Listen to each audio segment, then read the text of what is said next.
એકે ન્યૂઝ ગુજરાતીમાં તમારું સ્વાગત છે। જુઓ બનાસકાંઠા જિલ્લાના સચોટ અને સાચા સમાચાર।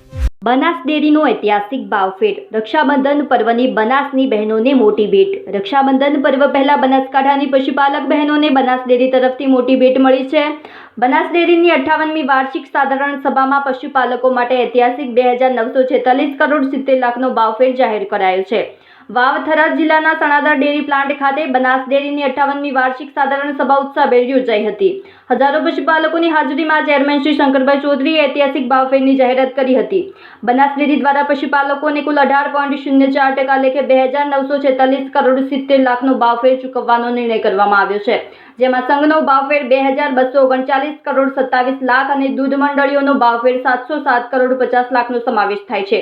આ જાહેરાત થતાં જ બૃહદ બનાસકાંઠા સહિત બનાસ ડેરીના કાર્યક્ષેત્રમાં આવતા લાખો પશુપાલકોમાં ખુશીની લહેર જોવા મળી હતી। ચેરમેન શ્રી શંકરભાઈ ચૌધરીએ જણાવ્યું કે આજે બનાસકાંઠાના પશુપાલકોના ખાતામાં દર મહિને 1,422 કરોડ રૂપિયાની દૂધની આવક સીધી જમા થાય છે।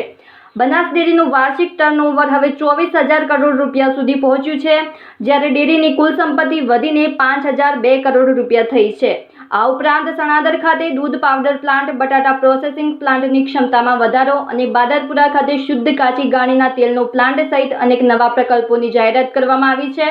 આ પ્રસંગે શ્રેષ્ઠ દૂધ ઉત્પાદન કરનાર ટોપ 10 મહિલા પશુપાલકોનું વિશેષ સન્માન પણ કરવામાં આવ્યું હતું। રક્ષાબંધન પૂર્વે મળેલી આ અનમોલ ભેટ બદલ પશુપાલક બહેનોએ ચેરમેન શ્રી શંકરભાઈ ચૌધરીને રાખડી બાંધી આભાર વ્યક્ત કર્યો હતો। બનાસ ડેરીના ઐતિહાસિક ભાવફેરની જાહેરાતથી પશુપાલકોમાં ખુશીનો માહોલ।